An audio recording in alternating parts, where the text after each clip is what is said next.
పూర్తి చేయలే. ఇక్కడ రాజకీయం ఎప్పుడైతే ఇన్వాల్వ్ అవుతుంది, ఇక్కడ జరుగుతున్న ల్యాబ్స్ అది కాదు. ఇక్కడ జరుగుతున్న ల్యాబ్స్ ఏంటయ్యా అంటే అతి పెద్దదైనటువంటిది, చేతికొచ్చే ఆదాయం వేరే వాళ్ళకి ఇచ్చేస్తుంది, ప్రభుత్వానికి వచ్చే సంపద ప్రైవేట్ వాడికి పంచుతుంది. దాని వలన ఎదురవుతున్న నష్టం రెవెన్యూ లోట్లు మెయిన్. దాన్ని ఇంకెవరు ఏం చేయలేరు.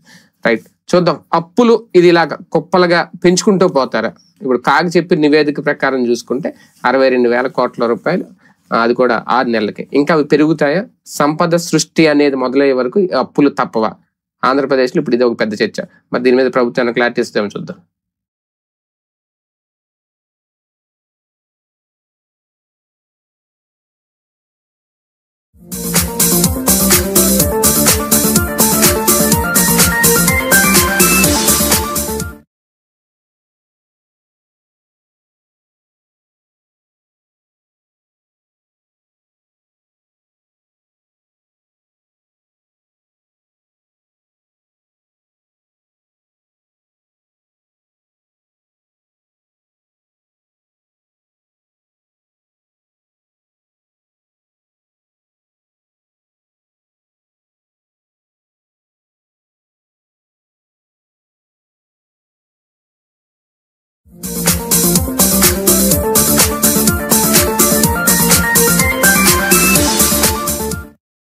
తన శాఖలను తాను సమర్థవంతంగా నిర్వహించుకోవడంతో పాటు ప్రజల దృష్టిని కూడా ఆకర్షిస్తున్నారా పవన్ కళ్యాణ్ గత కొద్ది రోజులుగా? అంటే ఒక పక్క టెక్నాలజీని ఒకప్పుడు బాబు గారు ఎక్కువగా ఉపయోగించుకునేవారు అనుకునేవారు, కానీ ఇప్పుడు అంతకు మించి పవన్ కళ్యాణ్ గారు కూడా టెక్నాలజీని వాడడం మొదలెట్టేశారు. ప్రతి దానికి కూడా టెక్నాలజీతో ముడిపెడుతున్నారు. ఇప్పుడు మొన్న ఏనుగులను తరిమే విషయంలో అక్కడ కూడా ఆర్టిఫిషియల్ ఇంటెలిజెన్స్ ఉపయోగించారు.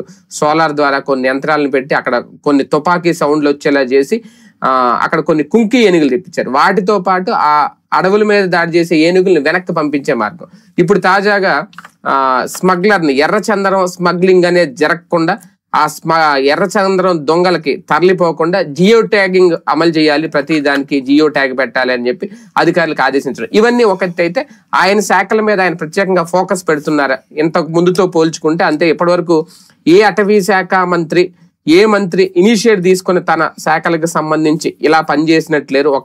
ఆ క్రెడిట్ పవన్ కళ్యాణ్ గారికే వస్తుంది అనే చర్చ వస్తుంది. అంటే దీని వెనక ఆయన కృషి, ఆయన శ్రమ, అంతకు మించి ఆయన కొత్త రాజకీయం అన్న స్టార్ట్ చేశారు. ఇదే అంశం మీద చర్చించే ప్రయత్నం చేద్దాం.